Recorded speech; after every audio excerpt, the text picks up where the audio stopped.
ಸಖತ್ ಖಾರ ಬಣ್ಣ ಮತ್ತು ರುಚಿ ಆಚಿ ಚಿಲ್ಲಿ ಪೌಡರ್. ಸೊ ನಿಮ್ಮ ಮನೆಯಲ್ಲಿ ಅಂದ್ರೆ ನೀವು ಪರ್ಟಿಕ್ಯುಲರ್ ಆಗಿ ತುಂಬಾ ಚೆನ್ನಾಗಿ ಡೆಕೋರೇಟ್ ಮಾಡಿದ್ರ. ಹೋಮ್ ಟೂರ್ ನೋಡಿದ್ವಿ, ಅಂದ್ರೆ ಒಂದು ನಂದಿ ಇದೆ, ಜೊತೆಗೆ ಒಂದು ನಿಮ್ಮ ಅಜ್ಜನ ಕಾಲದೊಂದು ಬಟ್ಲನ್ನೆಲ್ಲ ಇಟ್ಕೊಂಡಿದ್ದೀರಾ. ಸೊ ನಿಮ್ಮ ಮನೆಯಲ್ಲಿ ನಿಮ್ಮ ಫೇವ್ರೆಟ್ ಜಾಗ ಯಾವುದು, ಯಾಕೆ ಅಂತ? ಈಗ ನನ್ನ ಮನೆಯಲ್ಲಿ ಎಲ್ಲಾ ಜಾಗನೂ ನನ್ನ ಫೇವ್ರೆಟ್ ಜಾಗನೇ. ಯಾಕೆ ಅಂತಂದ್ರೆ ಒಂದೊಂದನ್ನು ಒಂದೊಂದು ಥಾಟ್ ಇಟ್ಕೊಂಡು ಇದು ಹೀಗೆ ಇರಬೇಕು, ಈ ತರ ಇರಬೇಕು ಅಂತ. ಸೊ ಬೆಳಗಿನ ಹೊತ್ತು ಏನಂತಾರೆ, ಸ್ನಾನ ಮಾಡಿ ದೇವ್ರ ದೀಪ ಎಲ್ಲ ಹಚ್ಚಿ ಹೊಸಲು ಕುಂಕುಮ ಇಡುವಾಗ ಆ ಜಾಗ ನೋಡಿದ್ರೆ ಅದೊಂಥರ ಖುಷಿ ಕೊಡುತ್ತೆ. ಸಂಜೆ ಹೊತ್ತು ಒಂದು ಕಾಫಿ ಕುಡಿತಾ ಉಯ್ಯಾಲೆ ಮೇಲೆ ಕೂತ್ಕೊಂಡು ಹೊರಗಡೆ ನೋಡ್ತಾ ಇದ್ರೆ ಅದೊಂಥರ ಖುಷಿ ಕೊಡುತ್ತೆ. ಪುಸ್ತಕ ಓದುವಾಗ ಒಂದ್ ಪುಟ್ಟ ಲೈಬ್ರರಿ ಅಂತಿದೆ, ಅಲ್ಲಿ ಕೂತ್ಕೊಳ್ಳೋಕೆ ಖುಷಿ ಕೊಡುತ್ತೆ. ಸೊ ಮನೆ ಅಂದ್ಮೇಲೆ ಅದೇ ಸ್ವರ್ಗ ಅಲ್ವಾ? So ಹಾಗಾಗಿ ಈ ತರ ಡ್ರೀಮ್ ಯಾವತ್ತಾದ್ರೂ ಮಾಡಿದ್ರ? ಅಂದ್ರೆ ನೀವು ಅತಿ ಚಿಕ್ಕ ವಯಸ್ಸಿಗೆ ಸಿನಿಮಾ ರಂಗಕ್ಕೆ ಬಂದವರು, ಐ ಥಿಂಕ್ ಫುಲ್ ಬ್ಯುಸಿ. ನೀವು ಯೋಚನೆ ಮಾಡಿ ಇಂಥ ಡ್ರೀಮ್ ಮಾಡೋಕೆ ಮುಂಚೆನೇ ನೀವು ಸಿನಿಮಾದಲ್ಲಿ ಬ್ಯುಸಿ ಆಗಿದ್ರಿಂದಾಗಿ ಯಾವತ್ತಾದ್ರೂ ನನ್ನ ಲೈಫ್ ಅಂದರೆ ಹಿಂಗಿರಬೇಕು, ಆರಾಮಾಗಿ ಕಾಫಿ ಹೀರ್ತಾ ಈವ್ನಿಂಗ್ ನಂದು ಹಿಂಗೆ ಕಳಿಬೇಕು, ಸಹಜವಾಗಿದ್ದೇ ಇರುತ್ತೆ. ಈ ಥರದ್ದು ಡ್ರೀಮ್ಸ್ ಏನಿತ್ತು ಅಂತ?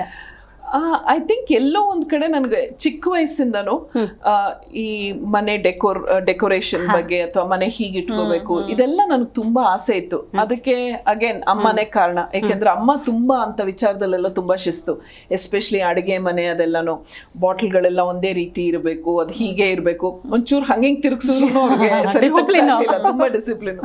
ಸೊ ಐ ಥಿಂಕ್ ಅದೆಲ್ಲ ಅವರಿಂದನೇ ಬಂದಿದ್ದು. ಸೊ ಹಾಗಾಗಿ ಆಬ್ವಿಯಸ್ಲಿ ನನಗೂ ಆ ಒಂದು ಕನಸಿದ್ದೇ ಇತ್ತು. ಅಂಡ್ ಈಗ ಈ ಮನೆಯಲ್ಲಿ ಆ ಕನಸು ನನಸಾಗಿದೆ. ಖಂಡಿತ. ಈಗ ಸಿನಿಮಾ ರಂಗ ಅಂದಾಗ ಬೆಳ್ಳಿ ತೆರೆ, ಕಿರುತೆರೆ ಅರದು ಕುಡಿದ್ಬಿಟ್ಟಿದ್ದೀರಿ ಮೇಡಮ್. ನಿಮ್ಗೆ ಯಾವ್ದು ತುಂಬಾ ಖುಷಿ ಕೊಟ್ಟಿದ್ದು? ನಾವ್ ಯಾವತ್ತು ಕಂಪೇರ್ ಮಾಡಬಾರ್ದು. ನಾನು ಕಂಪೇರ್ ಮಾಡೋಳು ಅಲ್ಲ. ಅದರದ್ದು ಒಂದು ಸ್ವಾದನೆ ಬೇರೆ, ಇದ್ರ ಸೊಗಡೆ ಬೇರೆ. ಸೊ ಹಾಗಾಗಿ ಎರಡಕ್ಕೂ ಅದರದೇ ಆದ ಪ್ಲಸ್ ಅಂಡ್ ಮೈನಸ್ ಪಾಯಿಂಟ್ಸ್ ಇದೆ. ಸೊ ನಾನು ಎರಡನ್ನೂ ತುಂಬಾನೇ ಎಂಜಾಯ್ ಮಾಡಿದೆ. ಎಸ್ಪೆಷಲಿ ಈಗ ಜೀ ವಾಹಿನಿದೆ ಆದ ಶ್ರೀರಸ್ತು ನನಗೆ ವೈಯಕ್ತಿಕವಾಗಿ ತುಂಬಾ ಖುಷಿ ಕೊಟ್ಟಿದೆ, ತುಂಬಾ ತೃಪ್ತಿ ಕೊಟ್ಟಿದೆ.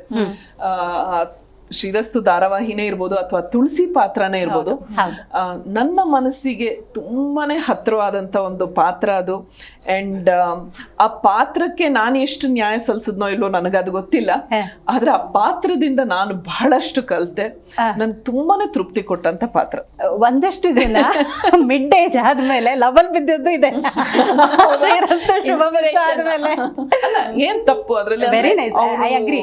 ಅವ್ರ ರೆಸ್ಪಾನ್ಸಿಬಿಲಿಟೀಸ್ ಎಲ್ಲ ಮುಗಿದು ಅವ್ರು ಇನ್ನೊಬ್ರಿಗೆ ಹೊರೆ ಆಗ್ದೇನೆ ತಮಗೆ ಒಂದು ಇಷ್ಟವಾದ ಜೀವನನ ರೂಪಿಸ್ಕೊಳ್ಳೋದ್ರಲ್ಲಿ ಅಥವಾ ಒಂದು ಜೀವನ ಕಟ್ಕೊಳ್ಳೋದ್ರಲ್ಲಿ ಯಾರಿಗೂ ತೊಂದರೆ ಇಲ್ಲದೆ ತಪ್ಪೇನಿಲ್ಲ.